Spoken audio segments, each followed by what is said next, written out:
আসসালামু আলাইকুম। এখন শুনবেন সংবাদ শিরোনাম।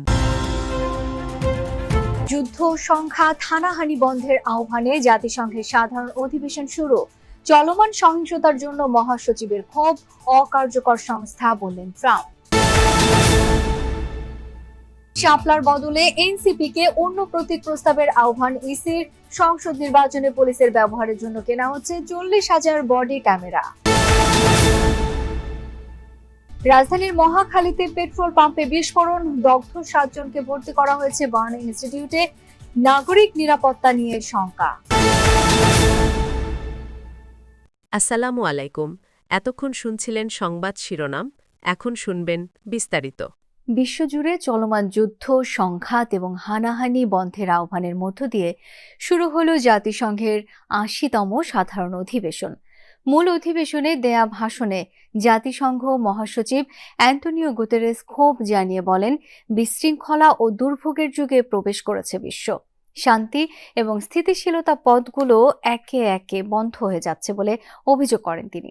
অন্যদিকে সংঘাত বন্ধে জাতিসংঘকে অকার্যকর আখ্যা দেন মার্কিন প্রেসিডেন্ট ডোনাল্ড ট্রাম্প। শান্তি, উন্নয়ন এবং মানবাধিকারের 80 বছর, এই প্রতিবাদে নিউ ইয়র্কে শুরু হলো জাতিসংঘের সাধারণ অধিবেশনের মূল পর্ব।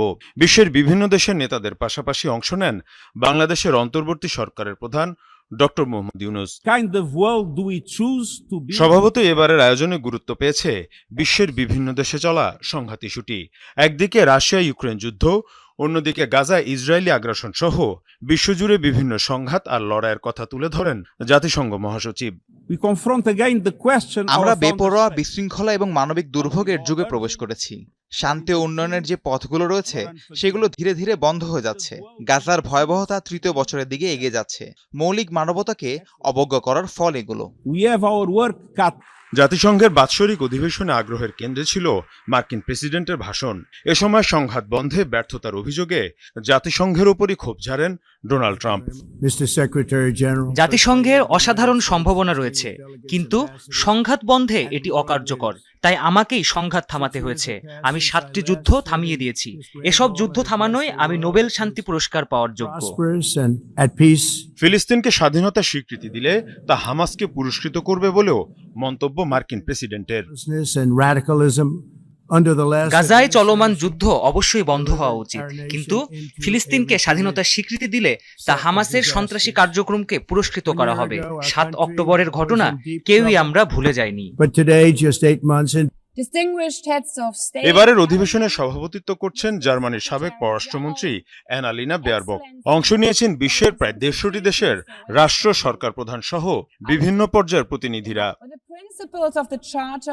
মীর মুশফিকা হাসান।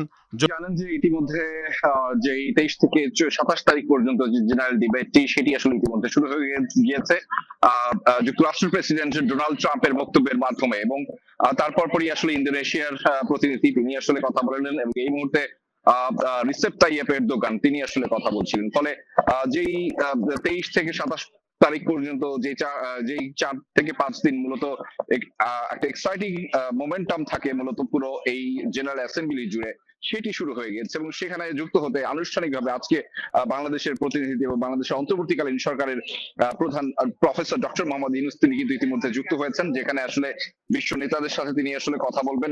একই সাথে বৈশ্বিক শান্তি, যুদ্ধ সংঘাত পরিস্থিতি এবং টেকসই উন্নয়ন এবং উন্নয়নের বিষয়ে আসলে তিনি কথা বলবেন। এবং সেই প্রেক্ষিতে আজকে সকালবেলায় তিনি যুক্ত হয়েছিলেন সেই জেনারেল অ্যাসেম্বলিতে।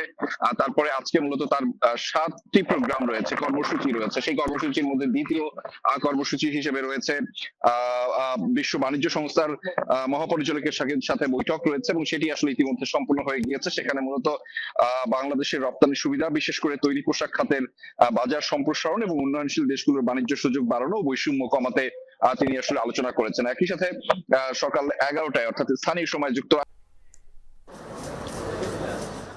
নির্বাচনী প্রতীক হিসেবে শাপলা পেতে অনড় জাতীয় নাগরিক পার্টি এনসিপি।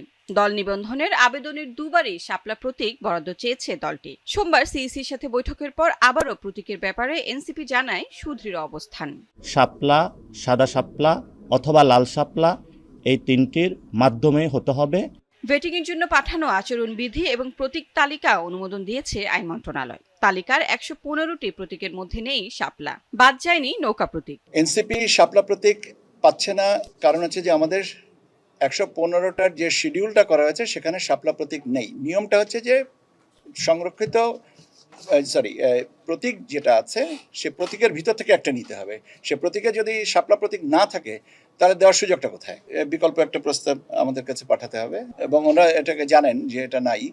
তো এখন নিষ্পত্তিতে হবে দুজনের সম্মতিতে। তো আমরা আশা করছি যে একটা সম্মতি তো ওনাদেরই বলতে হবে। ত্রয়োদশ নির্বাচনকে সামনে রেখে নির্বাচন কমিশনের কাজের অগ্রগতি তুলে ধরেন তিনি। জানান ২৮ সেপ্টেম্বর থেকে শুরু হবে অংশীজনদের সাথে ইসির সংলাপ। সিভিল সোসাইটি, শিক্ষাবিদ, নারী নেতৃবৃন্দ, প্রিন্ট অ্যান্ড ইলেকট্রনিক মিডিয়ার সাংবাদিক বৃন্দ, রাজনৈতিক দল, নির্বাচন বিশেষজ্ঞ, জুলাই যোদ্ধা, এনাদের সাথে আমরা পর্যায়ক্রমিকভাবে আমাদের আলোচনাগুলো শুরু করব। প্রবাসী ভোটার এবং তাদের ভোটাধিকারের বিষয়ে প্রতিনিয়ত জানানো হবে, এমনটাও জানান সিনিয়র সচিব। বলেন, সুষ্ঠু ও অংশগ্রহণমূলক নির্বাচন আয়োজনে বদ্ধপরিকর ইসি। ইনশাআল্লাহ আমরা একটা ভালো নির্বাচনে পৌঁছানো পর্যন্ত আপনাদের সাথে আমাদের নিয়মিত যোগাযোগ থাকবে। লাভলি বিথি, যমুনা নিউজ, ঢাকা। নির্বাচনের দায়িত্ব পালনে প্রথমবার পুলিশের জন্য প্রায় ৪০০ কোটি টাকায় কেনা হচ্ছে ৪০,০০০ বডি ক্যামেরা। অর্থ উপদেষ্টা জানিয়েছেন, ক্রয় সংক্রান্ত উপদেষ্টা কমিটির বৈঠকে এই সংক্রান্ত প্রস্তাব অনুমোদন হয়েছে। ডক্টর সালেউদ্দিন আহমেদ বলেন, এর মাধ্যমে সুষ্ঠু ও শান্তিপূর্ণ হবে নির্বাচন। অর্থ উপদেষ্টার কাছে প্রশ্ন ছিল বাংলাদেশ ব্যাংকের সাম্প্রতিক ডলার কেনা নিয়েও। জানান, আপদকালীন সময়ের জন্য বৈদেশিক মুদ্রার যে রিজার্ভ তা যথেষ্ট নয়। এছাড়া ক্রয় কমিটির বৈঠকে চট্টগ্রামের শাহ আমানত বিমানবন্দরের রানওয়ের মানোন্নয়ন করে এ গ্রেডে উন্নীত করা এবং ঢাকার হযরত শাহজালাল আন্তর্জাতিক বিমানবন্দরের কন্ট্রোল টাওয়ারের আধুনিকায়নের ক্রয় প্রস্তাবও অনুমোদন করা হয়েছে। নির্বাচনের সংখ্যানুপাতিক পদ্ধতি বা পিআর বিরোধী শক্ত অবস্থানে বিএনপি। দিনের নানা কর্মসূচিতে পিআর পদ্ধতি সমালোচনা করে বিএনপি নেতারা বলেন, নির্বাচন বানচালের জন্য নানা ষড়যন্ত্র করছে ৭১-এর পরাজিত শক্তি।